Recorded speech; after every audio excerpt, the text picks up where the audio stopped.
الله الرحمن الرحيم نحمده ونصلي ونسلم على حبيبه الكريم أما بعد فأعوذ بالله من الشيطان الرجيم بسم الله الرحمن الرحيم اللهم صل على سيدنا ومولانا محمد وعلى آله وأصحابه وأزواجه وبارك وسلم وصل عليه.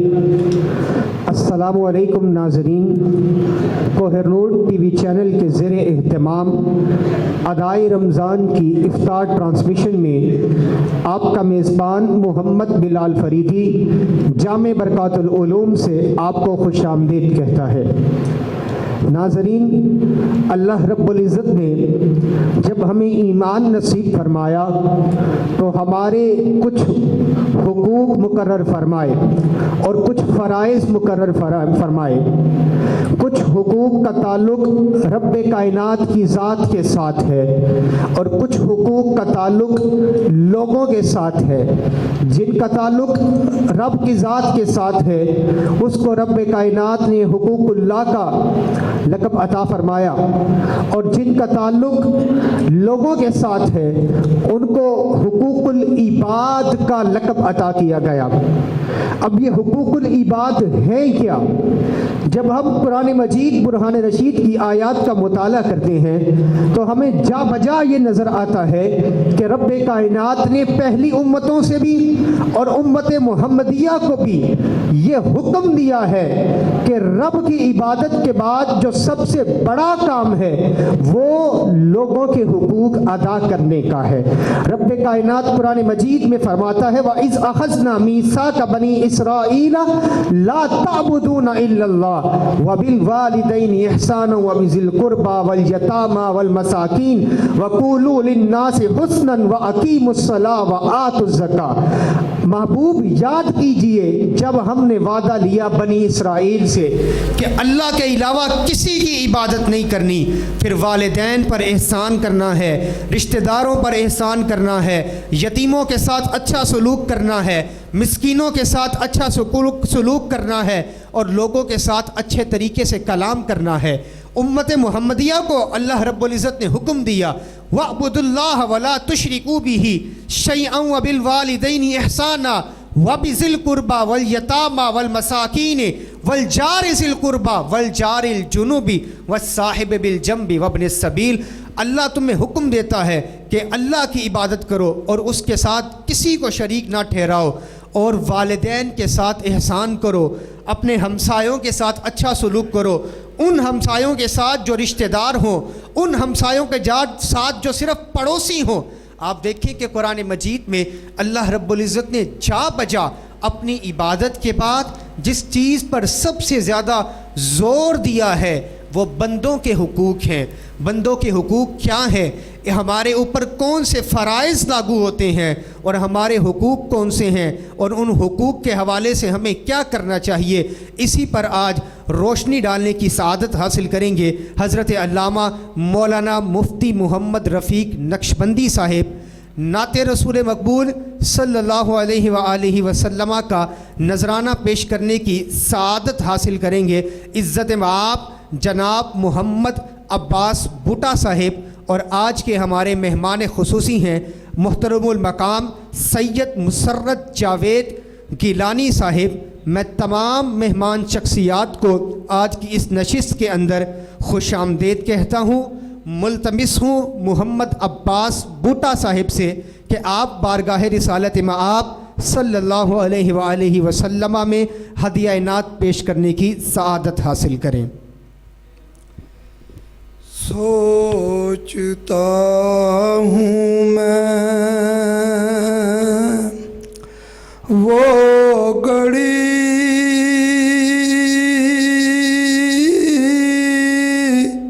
کیا عجب گھڑی ہوگی جب در نبی پہ ہم سب کی حاضری ہوگی. سوچتا ہوں میں وہ گھڑی کیا عجب گڑی ہوگی، آرزو ہے سینے میں، آرزو ہے سینے میں، گھر بنے مدینے میں، ہو کرم جو بندے پر بندہ پروری ہوگی، سوچتا ہوں میں وہ گھڑی کیا عجب گھڑی ہوگی، کبریا کے جلووں میں کیا سما بندہ ہوگا، محفل نبی جس دم عرش پر سجی ہوگی۔ جزاک اللہ۔ عزت مآب جناب محمد عباس بوٹا صاحب مدینہ طیبہ کی پرفیض فضاؤں کے حوالے سے کلام پیش فرما رہے تھے۔ ناظرین، حضور تاجدار کائنات صلی اللہ علیہ وآلہ وسلم نے ایک مرتبہ اپنے صحابہ سے سوال کیا، میرے صحابہ مجھے بتاؤ مسکین کس کو کہتے ہیں؟ صحابہ نے عرض کیا، یا رسول اللہ صلی اللہ علیہ وآلہ وسلم، ہمارے ہاں مسکین وہ شخص ہے کہ جس کے پاس درہم و دینار نہ ہو۔ ملتمس ہوں حضرت علامہ مولانا مفتی محمد رفیق نقشبندی صاحب سے کہ آپ حقوق العباد کے اوپر جامع اور مفصل گفتگو فرمائیں۔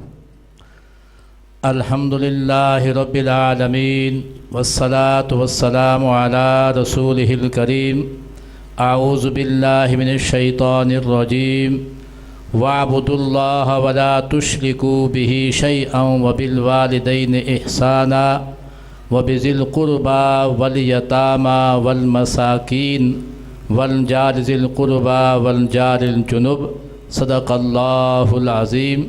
اللہم صلی علی سیدنا مولانا محمد وعلی آلہ واصحابہ وبارک وسلم۔ حمد و صلاۃ کے بعد محترم سامعین و ناظرین، قرآن مجید فرقان حمید کی آیت کریمہ جو تلاوت کرنے کا شرف حاصل کیا ہے، اس میں اللہ رب العزت نے دو طرح کے احکام اپنے بندوں کو اس میں ارشاد فرمائے ہیں۔ ایک اپنی عبادت کا کہ فرمایا وَاعْبُدُوا اللَّهَ وَلَا تُشْرِكُوا بِهِ شَيْئًا، اور اللہ کی عبادت کرو، اس کے ساتھ کسی کو شریک نہ ٹھہراؤ۔ تو یہ اللہ تعالیٰ کی عبادت، اور دوسرے مقام پہ ارشاد فرمایا وَمَا خَلَقْتُ الْجِنَّ وَالْإِنسَ إِلَّا لِيَعْبُدُونَ، کہ ہم نے انسان اور جنوں کو پیدا ہی کیا ہے اپنی عبادت کے لیے۔ تو ایک تو یہ ارشاد فرمایا، اور دوسرا فرمایا کہ شرک نہ کریں۔ تو حدیث مبارکہ میں آتا ہے، فرمایا، اور قرآن کا بھی حکم ہے، فرمایا کہ اللہ رب العزت ہر ایک چیز کو معاف فرما دے گا سوائے شرک کے۔ اور ایک حدیث میں یہ بھی آیا، فرمایا کہ جو شخص اپنے اعمال کا جلدی بدلہ لینا چاہتا ہے تو نیکیوں میں سب سے زیادہ اور سب سے جلدی جس کا بدلہ دیا جاتا ہے، فرمایا کہ وہ صلہ رحمی کا ہے۔ تو اور یہ بھی حدیث میں آیا، فرمایا کہ صلہ رحمی یہ نہیں کہ تمہارے ساتھ کوئی نیکی کرے تم اس کا بدلہ دو، بلکہ فرمایا صلہ رحمی یہ ہے جو تمہارے ساتھ توڑے تم اس کے ساتھ جوڑو، جو تمہارے ساتھ توڑے قطع کلامی کرے، فرمایا تم اس کے ساتھ جوڑو، یہ صلہ رحمی ہے، اور اس پہ اللہ رب العزت بڑا اجر عطا فرماتا ہے۔ اور اس کے بعد اس آیت کریمہ میں فرمایا کہ یتیم اور مسکین کے ساتھ بھی جو ہے وہ اچھا سلوک کرو۔ تو قرآن مجید فرقان حمید نے یہ حکم دیا، اور حدیث مبارکہ میں یہ آیا فرمایا کہ جو شخص 3 یتیموں کی کفالت کرتا ہے، فرمایا کہ وہ ایسا ہے گویا کہ دن کو روزہ رکھتا ہے، رات کو قیام کرتا ہے، صبح اور شام کو ننگی تلوار کے ساتھ اللہ کے راستے میں جہاد کرتا ہے، اور حضور نے ارشاد فرمایا کہ ایسا شخص کل قیامت میں فرمایا جنت میں اور وہ 2 انگلیوں کو ایسے ملایا، فرمایا کہ اس کا اور میرا مقام ایسے ہوگا جو 3 یتیموں کی کفالت کرتا ہے۔ اور اسی طرح ایک حدیث مبارکہ میں یہ بھی آیا، فرمایا کہ مسلمانوں کے گھروں میں سے سب سے بہترین گھر وہ ہے کہ جس میں یتیم ہو یحسن علیہ، وہ اس کے ساتھ اچھے طریقے سے پیش آئیں، اور فرمایا کہ مسلمانوں کے گھروں میں سے سب سے بدترین اور برا گھر وہ ہے جس میں کوئی یتیم ہو اور وہ اس کے ساتھ برے طریقے سے پیش آئیں۔ اور حدیث مبارکہ میں یہ بھی آتا ہے، فرمایا کہ جب کوئی انسان کسی یتیم کے سر پہ ہاتھ رکھتا ہے محبت اور شفقت کے ساتھ، فرمایا کہ اس ہاتھ کے نیچے جتنے بال آئیں گے اس کو اتنی نیکیاں اللہ تعالیٰ عطا فرماتا ہے۔ رب پھر فرماتا ہے میرے فرشتوں جاؤ تم گواہ ہو جاؤ، اس بات پہ تم گواہ ہو جاؤ، جو اس کو ہنسائے گا، اسے چپ کرائے گا، اسے خوش کرے گا، فرمایا کل قیامت کے دن میں اس شخص کو اس پہ راضی کروں گا، جو مانگے گا اسے عطا کروں گا۔ اب یہ ہے، لیکن آج کل ہوتا یہ ہے کہ ہمارے اس ماحول میں یہ ہے کہ جب کسی کے ہاں ایسے ہوتا ہے، یتیم ہو کوئی دوسرا ہو، تو ان کے حقوق کو جو ہے وہ پسپا کرتے ہیں، اور اس کے بارے میں قرآن نے فرمایا ان الذین یأکلون اموال الیتامی ظلما فی بطونہم نارا، فرمایا کہ جو بھی شخص فرمایا کہ ظلم اور زیادتی کے ذریعے سے یتیموں کے مال کو کھاتے ہیں، فرمایا کہ وہ اپنے پیٹ میں آگ بھرتے ہیں۔ تو اندازہ کیجئے کہ جو یتیموں کے مالوں پہ ناحق طریقے سے ان کو جو ہیں وہ لیتے ہیں، اپنے استعمال میں لیتے ہیں، اور وہ فرمایا کہ وہ ایسے ہے کہ جیسے وہ اپنے پیٹ میں آگ بھرتے ہیں۔ تو یہاں پہ تک، اور آگے فرمایا کہ اپنے پڑوسیوں کے ساتھ جو ہے وہ حسن سلوک سے پیش آؤ۔ اب پڑوسیوں کے حقوق، ایک تو فرمایا کہ اگر وہ پڑوسی مسلمان ہے، رشتہ دار ہے، تو اس کا اسلام کا بھی حق ہے، تو رشتہ داری کا بھی حق ہے، اور پڑوسی کا بھی حق ہے، 3 حق اس کے بنتے ہیں۔ اور اگر وہ صرف فرمایا کہ وہ کیا ہے پڑوسی ہے، پھر اس کا پڑوس کے اعتبار سے حق ہے۔ ایک انصاری صحابی حضور کی بارگاہ میں حاضر خدمت ہوتے ہیں، تو دیکھتے ہیں کہ نبی کریم صلی اللہ علیہ وسلم ایک شخص کے ساتھ محو گفتگو ہیں کھڑے ہو کر، تو کافی دیر ہوئی محو گفتگو رہے، تو وہ انصار صحابی فرماتے ہیں کہ مجھے اس بات پہ شاک گزری کہ رسول اللہ صلی اللہ علیہ وسلم کو اس شخص نے کھڑا کیا ہے اور ان کے ساتھ گفتگو کر رہے ہیں۔ جب بات مکمل ہوئی تو وہ صحابی نے عرض کیا کہ اللہ کے رسول یہ کون شخص تھا، اتنی دیر اس نے آپ کو کھڑا کیا ہے، مجھے یہ بات جو ہے وہ شاک گزری ہے۔ آپ نے فرمایا کہ یہ صحابی یہ جبریل امین تھے، یہ مجھے پڑوسیوں کے حقوق کے بارے میں بتا رہے تھے، مجھے اتنی تلقین کی ہے، اتنی پڑوسیوں کے حقوق بتائے ہیں، مجھے یہ شک ہو رہا تھا کہ کہیں پڑوسیوں کو وراثت کے اندر شمار نہ کیا جائے۔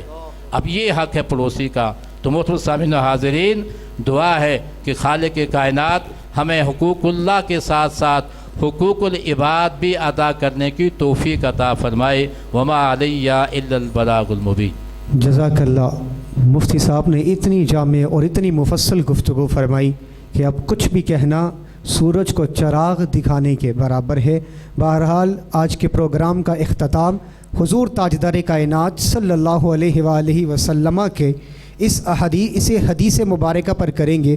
مفتی صاحب نے جتنی باتیں فرمائیں اگر ان کا خلاصہ بیان کیا جائے تو حضور تاجدار کائنات صلی اللہ علیہ وآلہ وسلم کا فرمان ہے، لا یؤمن احدکم حتی یحب لأخیہ ما یحب لنفسہ، کہ تم میں سے کوئی شخص تب تک مومن نہیں ہو سکتا جب تک اپنے بھائی کے لیے بھی وہ چیز پسند نہ کرے جو اپنے لیے کرتا ہے۔ رب کائنات کی بارگاہ میں دعا ہے کہ جو کچھ ہم نے کہا آپ ناظرین نے سنا، ہم سب کو اس پر عمل کی توفیق عطا فرمائے۔ یہیں پر آج کے پروگرام کو اختتام کرتے ہیں۔ وما علینا الا البلاغ المبین۔ والسلام علیکم ورحمۃ اللہ وبرکاتہ۔ مفتی صاحب دعا فرمائیں گے۔ اللہم صلی علی سیدنا مولانا محمد وعلی آلہ وبارک وسلم۔ مولا کریم یہ حاضری اپنی بارگاہ میں قبول و منظور فرما۔ یا الہ العالمین اس ماہ مبارک کے صدقے سے امت مسلمہ کی خیر فرما، مسلمانوں کو آپس میں اتفاق اتحاد کی دولت سے مالا مال فرما۔ مولا کریم ہمارے اس وطن عزیز کی حفاظت فرما، اس کے سرحدوں کی حفاظت فرما، اس میں امن و امان پیدا فرما، اس میں رہنے والوں کو آپس میں محبت پیار اتفاق سے رہنے کی توفیق عطا فرما۔ الہ العالمین ہم سب کے صغیرہ کبیرہ گناہوں کو معاف فرما، جو بیمار ہیں سب کو صحت کاملہ عاجلہ عطا فرما۔ الہ العالمین ہم سب کو زمین و آسمان کی جملہ آفات و بلیات سے محفوظ فرما۔ جتنے بھی تیری بارگاہ میں ہاتھ پھیلے ہوئے ہیں تمام کی حاجتوں کو اپنی بارگاہ سے پورا فرما۔ وصلی اللہ تعالی علی خیر خلقہ محمد وعلی آلہ اجمعین برحمتک یا ارحم الراحمین۔